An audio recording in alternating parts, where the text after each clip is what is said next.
Right, a little trip out to Stephensons Railway in North Shields, now subsumed by Newcastle. Here it is. It's where the Stephensons family spent a lot of time working on early steam trains. So we're going to see a bit of that kind of thing.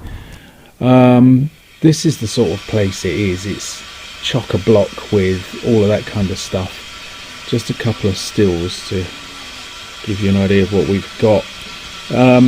It's all because this is where all the old industry was growing up in Newcastle in the early 1800s and before.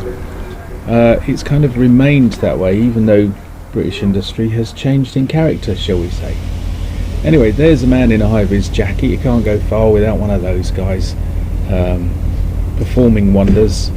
And it's a neat little railway you can get on a steam train or a diesel and go for a fair journey down the line at a steady pace and then turn around and come back.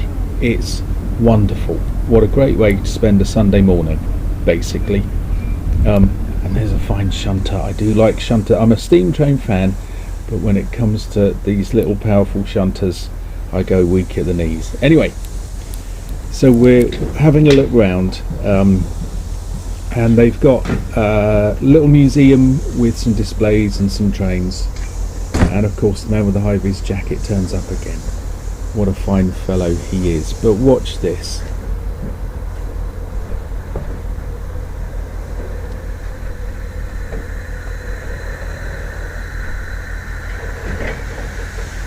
Doing a good job, isn't he? Well done, mate. Gotcha. What a beauty. That's the one we should be travelling on shortly. But first,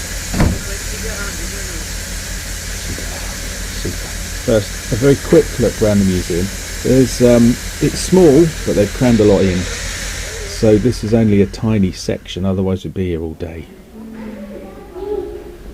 They've got 10 items in the collection. Some of them actually, move.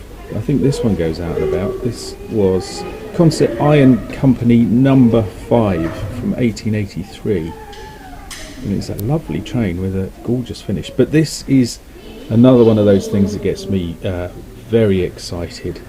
This is Billy, which was made by George Stephenson. It was thought to be 1826, but some more recent research has shown that it was 1816.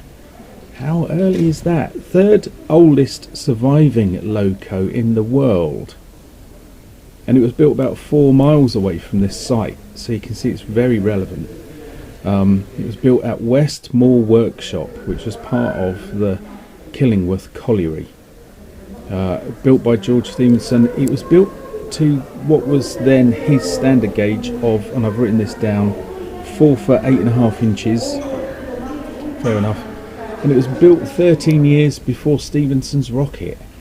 So we really are looking at real historic stuff.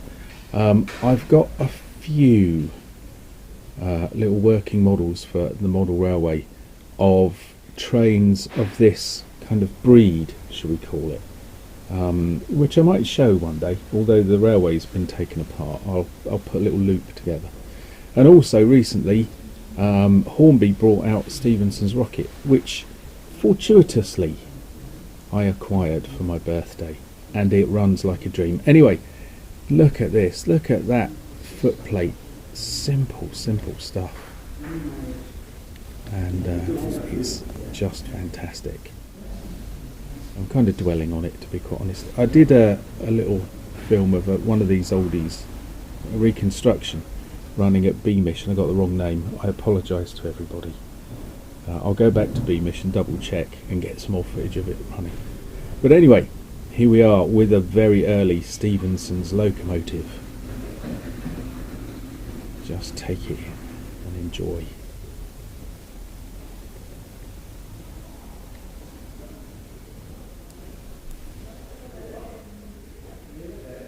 Right, let's go for a little train ride.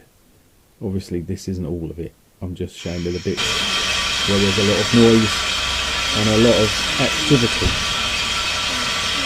So there's our little train lining up.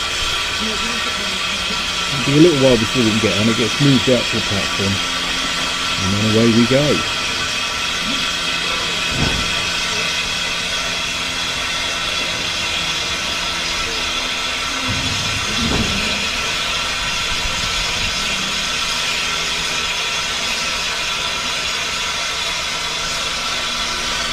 I'm not saying anything because we need to enjoy the sounds, don't we? The whole atmosphere. So I'll start. Oh, there we are on the move, by the way.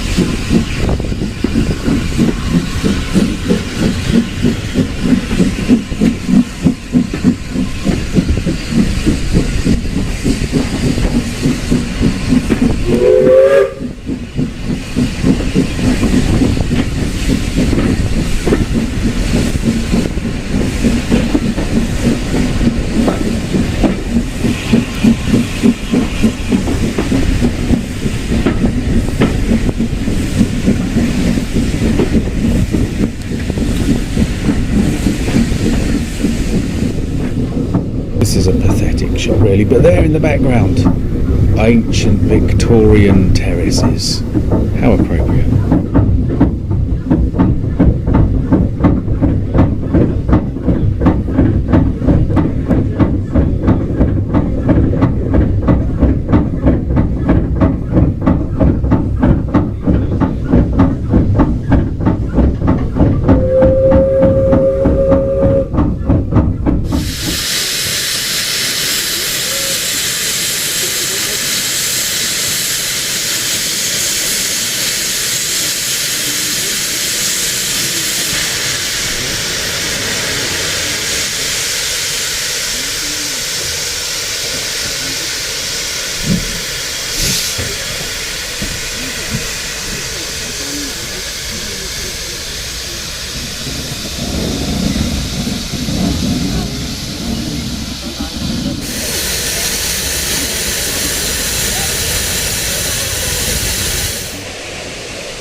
Here we go, coming to an end.